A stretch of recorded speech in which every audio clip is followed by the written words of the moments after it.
Hello, sculpture students. We're going to be talking about our final project here in this video. And this is for those distance learners that are going to be doing that final project at home. So first off, you'll see a folder on our Schoology page that has only things that apply to you.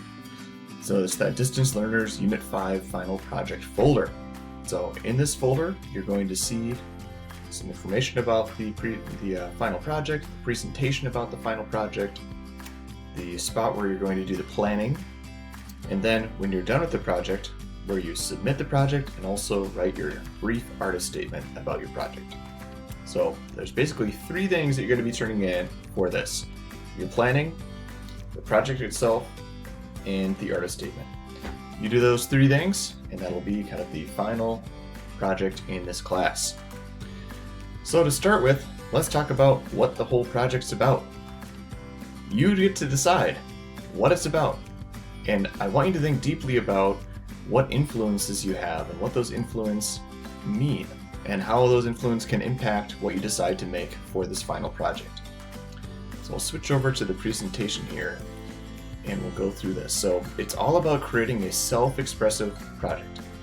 Think about how art can have meaning. When somebody's looking at an artwork, they're reading it in a way, and hopefully through their attempts at kind of looking at the way you've arranged items within that artwork, they can begin to understand the meaning behind it. And in this case, I'm letting that meaning be up to you. So again, think about how art is a form of communication. When somebody's making something, it's inherent to that thing that they're making that it has a piece of that person in it. And not only just with their hands being used to create the project, but also their own take on an idea. It happens naturally, but it can also be very intentional as to why they make things look a certain way. For example, this paper sculpture on here is made to look like an old Victorian wig that might have been worn by a Queen of France or a Queen of England way back in the day. And kind of this ornate nature to this hair with all these things in it just kind of lead to extravagance and kind of maybe the neglect of other things, you know. If you think back to historically how prior to some revolutions in Europe, there were these aristocrats and rulers that would kind of put themselves up on a pedestal at the expense of all those who are underneath them in their society. Kind of besides that point, when you're looking at artwork, again, you have that meaning. You're trying to build that meaning into it.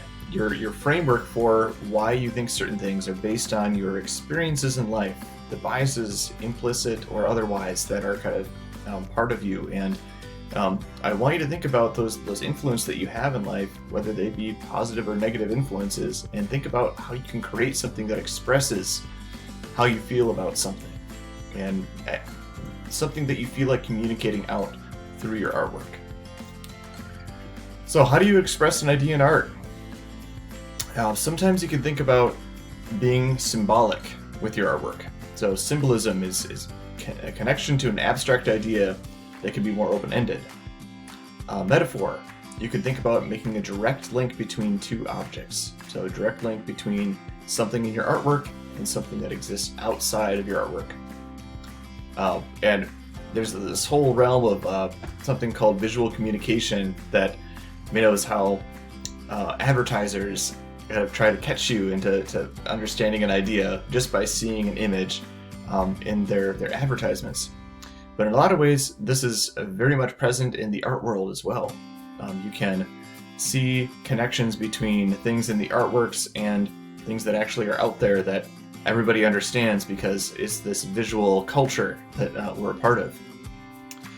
Right, so think about how even just using the elements of art and the principles of design, you can start to convey a mood or an emotion within your art. Right, all of these artworks up here were kind of codified as like successes. Like, okay, you may have seen them before, you may not have seen them before, but the people that are behind the making of them are known now to history. In a lot of ways because of, how their artworks became influential in our world. And in some ways too, think about how all these artists, Anish Kapoor, for example, making the iconic Cloud Gate sculpture in Chicago, they all started off in the same boat that you did. They were thinking about art, they took an art class, they were forced to take art maybe in school, and then they realized, oh, you know what, I kind of like this. I get they kind of get this maybe feeling or this emotion by doing the artwork, and you're in the same boat that they were at some point in their lives. Whether or not you're headed towards kind of the famous level that some of these artists have been able to achieve, whether in their lifetime or otherwise, it's that's yet to be seen. But I don't want you to feel like you don't have a voice to share, and that you don't that you realize that your voice is important, and in this final project you're having a chance to express that voice. Alright, so for this artwork, you're going to be making something that's totally your own design. Don't copy something that you've seen before.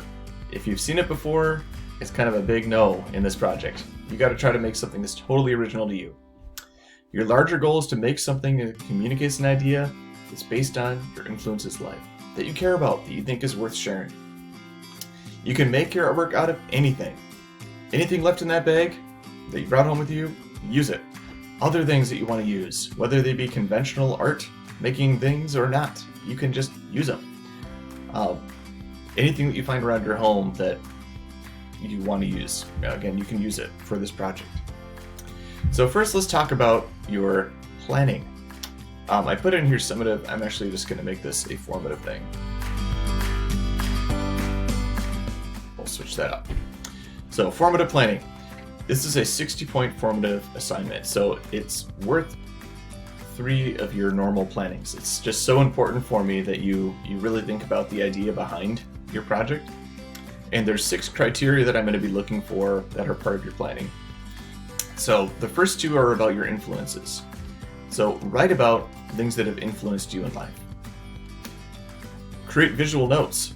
So visual notes are actually doing drawings. Thinking about those influences in your life, that how you would try to visualize them with something.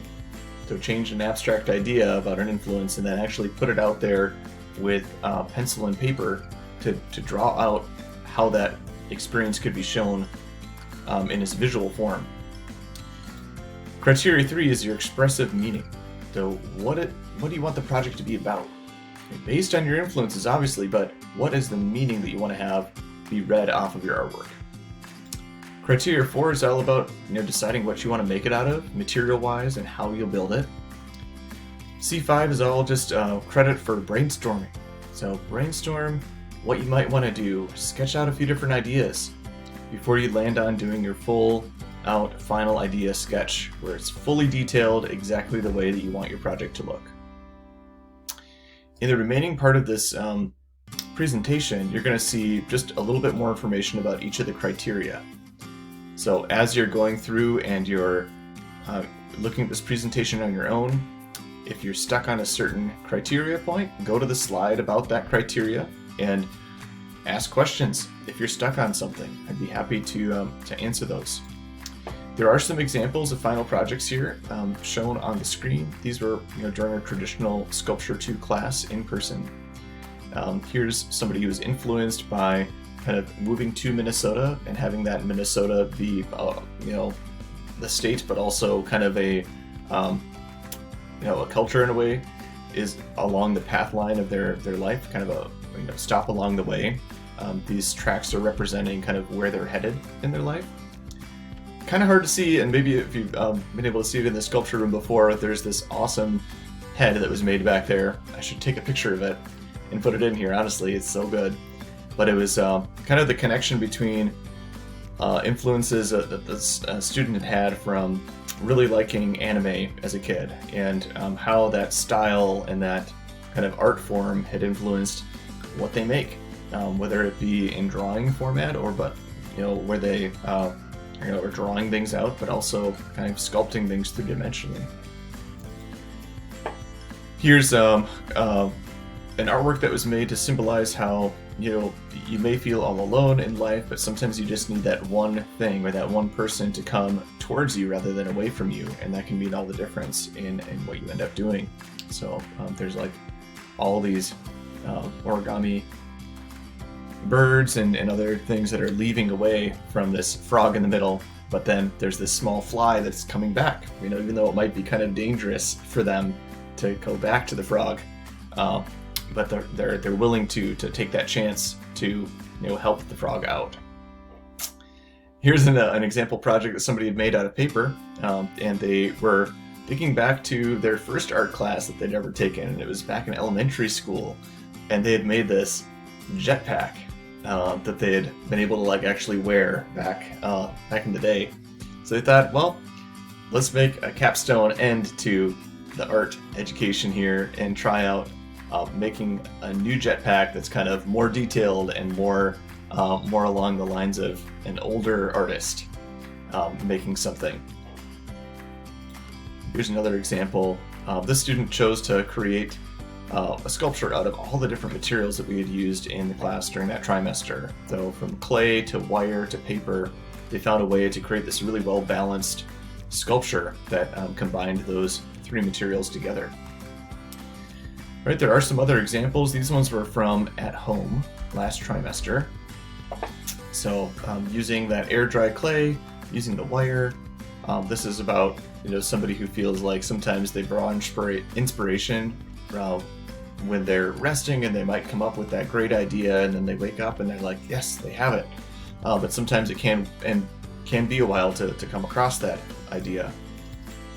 I like how this one they chose to kind of finish things off with a little bit more detail with paint.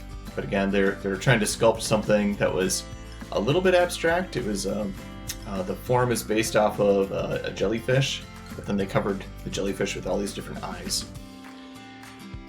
A watering can, kind of symbolizing growth. This one definitely could have used a lot more detail, but still, interesting form. It's a student that was combining wire together with the clay.